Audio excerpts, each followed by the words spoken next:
천하제일 강국.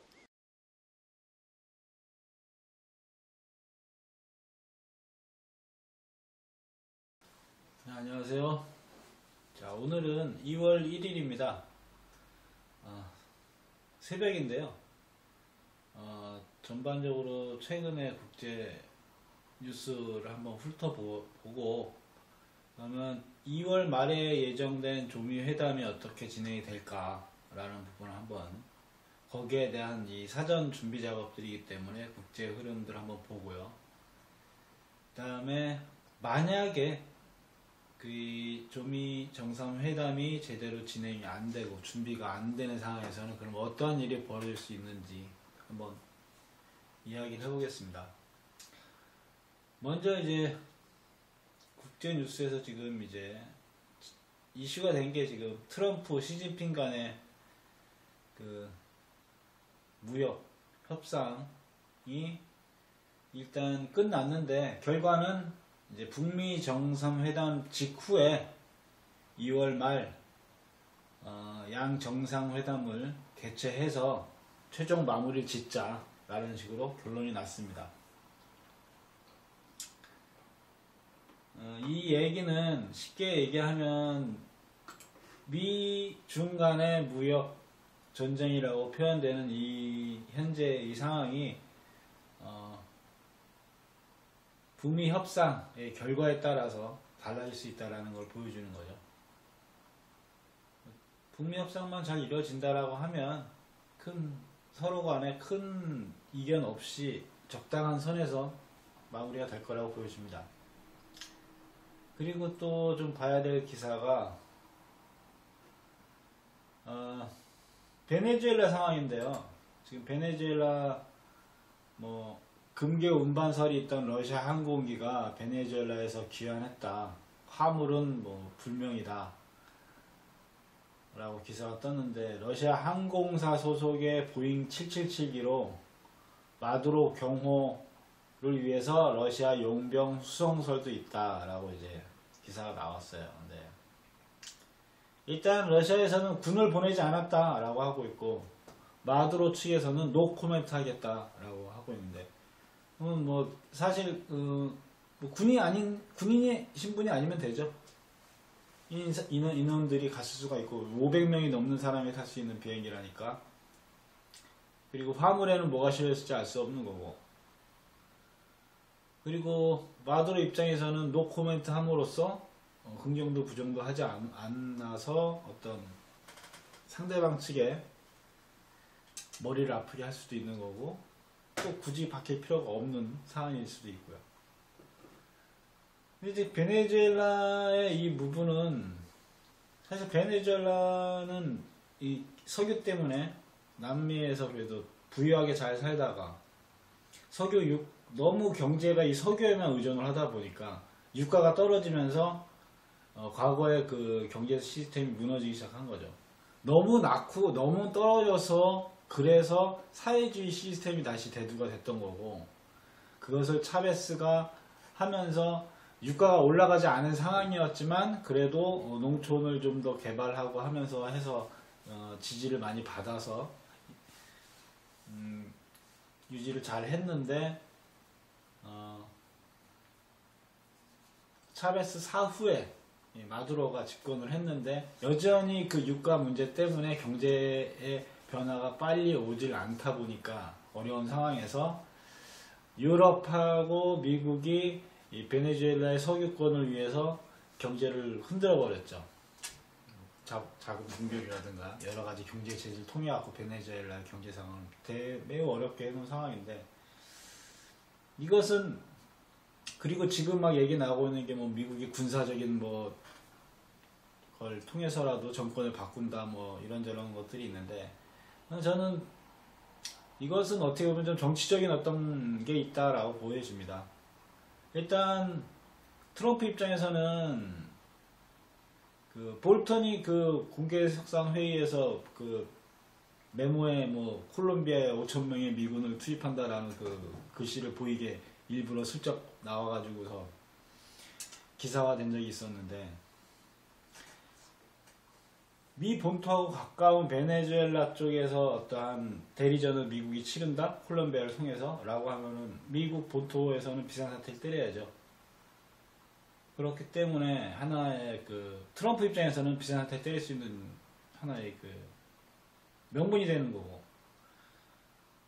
베네수엘라의 마두로 입장에서는 경제적인 문제를 하루아침에 바꿀 수가 없는데 그것 때문에 발생되는 내부의 그 많은 반대파들 그리고 그 사람들의 불만들을 지금의 이 위기 상황 속에서 내부 결속을 다지는 그런 계기가 될 수도 있고, 그런 것들이 맞아떨어져서 지금 진행되고 있는 걸로 저는 보입니다. 다음은 러시아 소식인데요. 러시아 블라디보스토크에 북한 상품점이 조만간 설립한다 라는 기사가 나왔는데, 이게 3월, 이제 올해 3월에 러북 경제협력위서 사업계획을 확정할 거다라는 내용입니다. 2월 말일에 있는 그 북미 협상에서 경제 제재 해제라는 부분이 발표가 나면 바로 시작하겠다는 얘기죠. 이거는. 또 중요한 거는 여기 지도상에서 보면 러시아 극동, 그러니까 우리나라 옛날, 그러니까 지금 연해주, 과거 우리 고구려 영토 지역이었던 데에서 하바롭스크라는 곳이 이제 중심 도시였는데, 극동 지역의 행정 중심 도시였던 하바롭스크에서 행정 중심 그 권한을 블라디보스토크로 옮긴다는 얘기죠. 북한하고 가까이 있는. 그 이야기는 북과 러시아가 이 극동지역, 연해주 지역에 대한 그 개발을 본격적으로 하는 데 있어서 서로 협력하고 해야 될 게 많다 보니까, 블라디보스토크로 안에 남쪽으로 북러 국경 지역으로 옮기는 걸로 보여집니다. 이제 본격화 되겠죠. 경제 협력이. 중국은 거기에 대한 준비를 지금 하는 거고. 재밌는 기사가 최근에 중국에서 뜬 게 그 백두산 지역에 불법으로 그 시켜서 그 1800여 채에 달하는 그 고급 빌라 동네하고 그 다음에 골프장들을 다 철거해서 부셔서 아예 없애버렸는데, 백두산은 우리 민족의 영산이기도 하고 또 북에서 매우 중요시하는 지역이기 때문에 깨끗이 해놓는 게 좋죠.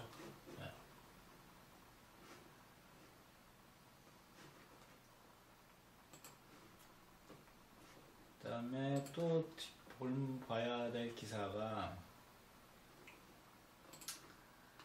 미국이 서방의 동맹국에 시리아 안전지대를 맡기려 설득 중이다 라고 하는 기사가 떴는데, 이거는 이제 그 시리아에서 미군이 빠져나가니까 그 지역에 대해서 그래서 유럽 국가들이 네가 빠져나가면 안 된다 하고 이제 하니까, 그러면 너네들이 맡아라 라고 한다는 얘기인데, 유럽에서 어떤 나라도 여기에 들어가고 싶지는 않겠죠. 그러니까 그럼 니들이 맡아서 해봐, 나는 빠져 내가 도와줄게 이거거든요. 서방 애들도 이제 반대할 명분이 없어지는 거죠. 자기들도 안 할 거면서 미국한테만 하라고 하는 얘기니까.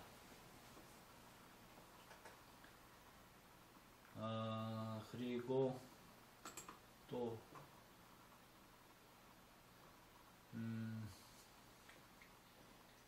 앤드류 김 만나는 비건 미 대표. 그래서 뭐 제목은 뭐 북핵 과외받나? 라는 기사가 떴는데, 내일 북한 비핵화 강연에 나섭니다. 이 자리에서 얼마 전까지 미국 CIA에서 북한의 협상 실무를 맡았던 한국계 앤드류 김 전 센터장도 만납니다.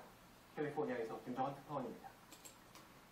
자, 앤드류 김이라는 사람은 한반도, 그러니까 대한민국의 미 CIA 지부장 역할을 했던 사람이에요. 그러니까 이 어떻게 보면은 남쪽에서 무슨 일이 일어나는지에서 모두 꿰뚫고 있고, 그 공작을 만약에 한다라고 하면 그 뒤에서 배후 조종을 했던 인물. 얘가 이제 다시 또 비건을 만난다는 얘기죠.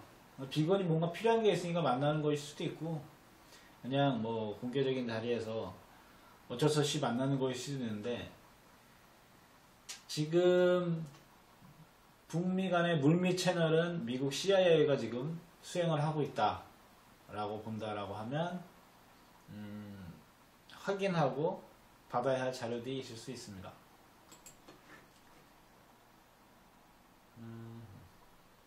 다음은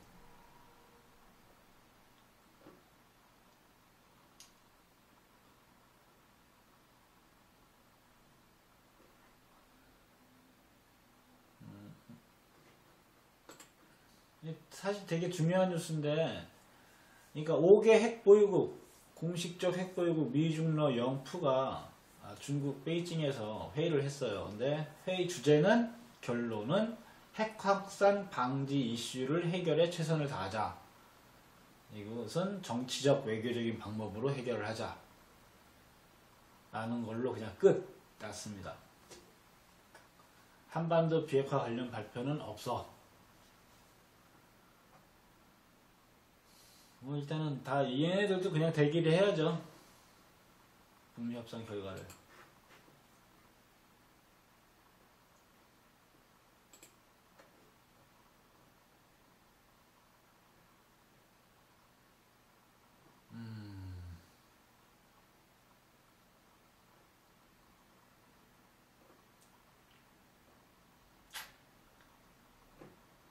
자, 뭐 크게 뭐 얘기 나올 만한 거는 이 정도면 될 것 같고, 그러니까 또 일단 큰 흐름에서는 지금까지는 뭐 미국 정보 수장들이 북은 비핵화하는 것은 불가능할 거다라는 식의 발언을 했죠. 거기에 대해서 트럼프는 공부를 더 해라 라고 얘기를 했는데, 뭐 서로 말싸움하는 게 중요한 게 아니라 일단은 미국의 정보 수장들이 모두 모여서 공개적으로 발언을 한 게 북을 완전히 비핵화하는 것은 어려울 것이다 라는 얘기를 이미 했다는 거고, 그것을 공개적으로 얘기를 했다라는 것은 그것을 뭐 군사적인 방법이나 다른 어떤 그 대안이 없기 때문에 현실이 이렇다라고 이제 알려주는 거라고 밖에는 제 생각에는 안 들고요. 그러면 뭐 협상을 하지 말게 막아야 되는 건데, 그거 막는다고 해서 그걸 막을 수 있는 것도 아니고, 그래서 북이 더, 만약에 지금 현 상황에서도 못 막는데 북이 뭐 더 강한 무기에 대한 실험을 실시를 했을 때 미국이 그때 가서 막을 수 있는 방법이 있는 것도 아니고, 그럼 더 비참해지죠. 자, 그러니까 북미 협상이 제대로 진행이 안 되게 되면, 쉽게 해서 뭐 미국 내에서 민주당이라든가 그 외 언론들이 계속 반대해서 트럼프가 정상적인 어떤 걸 할 수가 없는 상황이 된다. 폼페이오와 트럼프는 북미 협상을 하려고 하는데 그거를 못하는 상황이 된다. 라고 했을 때, 일단 트럼프 입장에서는 깔아놓은 게 이제 비상사태 선포하는 거. 그리고 또 하나 깔아놓은 게 이제 제가 봤을 땐 9.11 사태. 미국의 9.11 사태가 자작극일 수 있다라고 하는 주장을 트럼프 예전 제가 동영상에서도 얘기를 했지만, 트럼프는 그러한 의심을 갖고 있었고 그런 주장을 했었던 사람이고, 그리고 최근에 다크 오브 로드라는 그 해킹 집단으로부터 그 9.11 관련된 자료가 있을 수 있는 공간들이 다 털리면서 해커들이 그 협박을 했죠. 비트코인을 주지 않으면 우리가 이것을 온라인상에 풀어버리겠다 라고 했는데, 그 뒤로 그 후속 기사가 없는데, 뭐 졌다 할 수도 없는 거고, 그게 뭐 풀렸다라고 서로 알릴 수도 없는 거고. 그러니까 만약에 그 해커 집단이 그걸 풀어준다라고 하면 트럼프 입장에서는 매우 유리하죠. 왜냐면 기존에 있는 기득권 세력들이 전부 다 연관되어 있는 군, 경찰, 뭐 정보기관, 정치인들, 언론 모두 연관돼서 속여야 가능한 것이 9.11 사태였기 때문에. 근데 만약에 이것이 진실이 이렇다라고 밝혀졌을 때, 미국은 총기 자유국가죠. 모든 사람들이 총을 가지고 있는데, 미국인들이 매우 존중하는 직업군이 두 가지가 있죠. 군인, 나라를 위해서 희생한다. 그 다음에 9.11 구급대원들. 근데 9.11 구급대원들이 많이 희생을 당했던 사고였고, 근데 그것이 기득권들을 위한 자작극이었다라고 만약에 퍼지면 뭐 걷잡을 수 없는 상황이 되기 때문에 트럼프 입장에서는 또 무조건 비상사태 선포해야 될 거고, 그리고 관련자들을 잡아 넣어야겠죠. 해서 그런 어떤 이 반대파 애들이 하기 쉽지 않을 것이다. 그러면 그래도 반대파 애들이 야 이렇게 되면은 내가 가진 걸 뺏기는데 하고서 만약에 들이대서 그런 상황까지 간다라고 하면 트럼프 입장에서는 그렇게 진행을 할 것이고, 그럼 그 시간 동안 그럼 그 다른 지역에서는 어떤 일이 벌어질 수 있냐? 일단 중동에서는 제가 봤을 때 이스라엘이 박살이 나겠죠. 미국의 유대 자본 세력들이 어떻게 보면은 한 뿌리이기 때문에 그것에 대한 그 가능성을 보여주고 있는 게, 그러니까 최후 경고가 지금 시작이 됐죠. 일단 이스라엘이 이례적으로 시리아에 있는 이란 군 기지를 자기들이 폭격했다라고 이제 공개적으로 밝히면서, 그러니까 이 중동이 전쟁이 아직 끝나지 않았다는 걸 자꾸 세상에 알리는 거죠. 그래서 미군이 중동에서 빠져나간 것을 이제 발목을 잡기 위해서. 근데 그 결과 뭐가 나왔냐면 이제 이란, 그 다음에 헤즈볼라에서 조금만 한 번만 더 이런 일이 벌어지면 그때는 선전포고로 생각하고 공격을 하겠다라는 공개 선언이 나왔죠. 친이란 게 헤즈볼라는 이스라엘의 경고, 공격하면 대가 클 것이라고 하면서 27일 예루살렘 포스트 등 이스라엘 언론에 따르면 헤즈볼라 최고 지도자 하산 나스랄라는 레바논 TV와 인터뷰에서 우리는 네타냐후와 이스라엘군 새 참모총장에게 스스로를 평가하는 데 실수하지 말 것을 요청한다.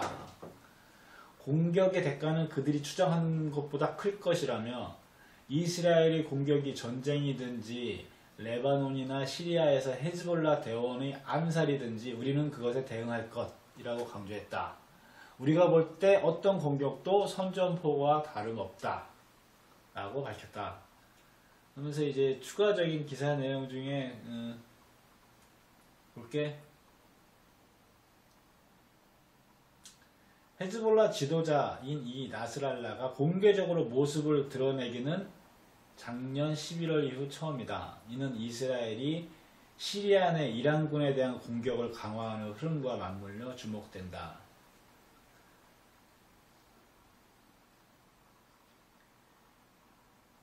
자, 이 헤즈볼라, 그러니까 이 중동 지역의 전통적인 이슬람 독립을 위해서 군사적인 대응을 펼친 4개의 집단이 있는데, 이란, 시리아, 헤즈볼라, 그리고 하마스. 하마스는 팔레스타인 내에서 어떻게 보면은 서방 애들이 세운 그 팔레스타인의 대의 정치기구가 파타라고 하면, 전통적으로 무장 투쟁을 해온 게 하마스예요. 이 팔레스타인 내에서. 이 하마스하고 헤즈볼라, 그 다음에 이란, 그 다음에 시리아가 대표적인 이 4개의 전선이었는데, 이 군사적인 대결을 해온. 근데 지금 이 4개가 이스라엘에 향해서 지금 한 방에 지금 다 모이고 있는 상황이다 라고 볼 수 있습니다. 그럼 이란의 공격력은 어느 정도일까? 이게 3년 전 이란 영상인데, 국영TV가 지하에 있는 미사일 기지를 전격 공개했습니다. 이란 국영TV는 현지 시각으로 14일 미사일과 발사체가 가득한 지하 터널을 촬영한 영상을 공개하고, 군 고위 관계자의 말을 인용해 이란은 적들이 실수를 저지르면 이 미사일을 사용할 수 있다고 보도했습니다. 아미르 알리 하지자데 이란 혁명수비대 공군사령관은 국영TV에 방송에 공개한 지하 미사일 기지는 전역에 산재되어 있는 수많은 미사일 기지 가운데 한 곳이라면서, 다양한 사거리를 갖춘 미사일들이 모든 기지에 발사대에 장착해 발사 준비가 되어 있다고 주장했습니다.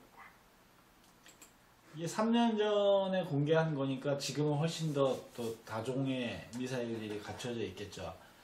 이란의 군사력은 북에서 오버 키웠다고 해도 과언이 아닙니다.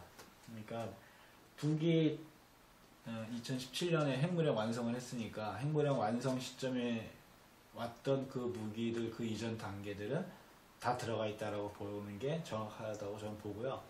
그러면 헤즈볼라, 하마스 이들은 어느 정도의 수준이냐. 이란은 받으면 또 그대로 뿌려주기 때문에 이런 탄도미사일은 다 자꾸 얘기하지만 저 아프리카 예멘 반군도 사거리 2,000km짜리를 쏘는데 뭐 옆에 있는 하마스 헤즈볼라들을 그런 건 뭐 널려 있겠죠. 그런 상황에서 지금 이스라엘한테 지금 모두 지금 선전포고를 한 상황이고, 그러니까 이스라엘이 지금 한다는 말이 지금 1월 30일자 기사인데, 이란이 매일 이스라엘을 사이버 공격을 하고 있다라고 하면서 비난을 하면서 이제 떠들고 있는데, 이스라엘은 매일 팔레스타인 사람들을 총으로 쏴 죽이면서, 아무튼 이스라엘은 중동 내에서 자신의 우군이 지금 거의 없다라고 봐야죠. 왜냐하면 친미 정권의 나라들 중에서 그 대장 역할을 해온 사우디가 지금 러시아로 확 붙어버린 상황이기 때문에 지금 이스라엘은 그 거의 혼자다, 고립되어 있는 상태다. 그런 상황에서 만약에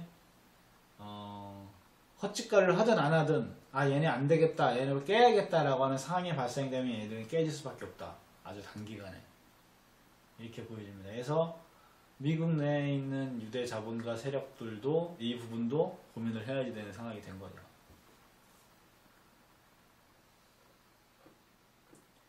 그러면 이 아시아 쪽에서는 가장 두들겨 맞기 좋은 게 일본이고, 그러니까 일본이 지금 최근에 아베가 공개된 연설에서 거의 뭐 애걸을 하듯이 지금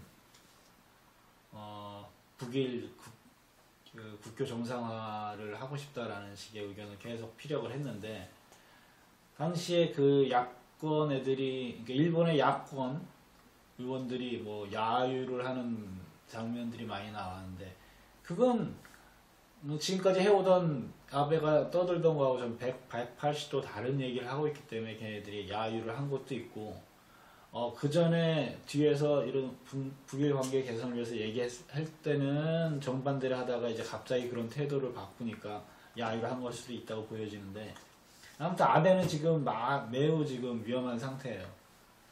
왜냐면 그렇게 매달리는 발언을 했는데도 불구하고 북에서는 정신 차리라는 욕만 지금 나오고 있는 상황이죠. 아베는 지금 정신 바짝 차리고 어떻게든 살 길을 찾아야 되는 상황입니다. 근데 북이 정해졌죠. 일본은 사죄하고, 그 다음에 재발 방지를 위한 대책. 그러니까 사죄라는 것은 식민지 지배했던 거에 대한 사죄, 그 다음에 재발 방지라는 것은 다시 그런 전쟁을 일으키지 못하는 그런 어떤 조건을 자신들이 지키겠다는 것, 그 다음에 식민 지배에 대한 배상. 우리 대한민국은 박정희가 2억 달러를 퉁쳤기 때문에 뭐 더 이상 얘기할 게 없는 거고, 북은 남아있는데 경 단위로 알고 있습니다. 얘기하는 금액이. 뭐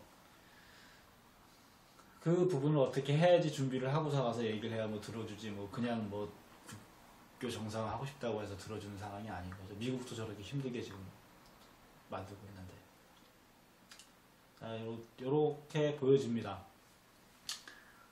뭐 크게 제가 봤을 때는 이 흐름이 또 뭐 얼기설기 뭐 얽히고 뭐 하진 않을 것 같아요. 그 미국 내에서, 뭐 유럽 내에서, 중동 내에서 뭐 이런저런 뭐 불협화음이라든가 잡음이 있을지 모르겠지만, 지금 미국하고 조선하고 지금 날짜를 2월 말일로 박아놓고 지금 진행하는 그 시점은 조선에서 마지막 기회로 잡아놓은 시점일 것이기 때문에 아마 변동이 없어야 될 것이고, 그게 맞추기 위해서 별의별 일들을 또 많이 하겠죠. 그래서 지금 뭐 그러면 국제무대는 그런데 이 한반도 남북은 뭐냐, 뭐 어떻게 되는 거냐, 그건 뭐 앞으로 지켜봐야 될 것들이 많아서 저도 잘 모르겠고요. 다만 그냥 이 예전에 제가 본 2015년도에 나온 곡인데, 이 뮤직비디오를 보면서 그 한반도 상황하고 참 되게 느낌이 비슷하다라는 그런 생각을 했던 노래인데, 중요한 2월 첫날, 그러니까 그냥 기분 좋게 음악 들으면서 마무리하겠습니다.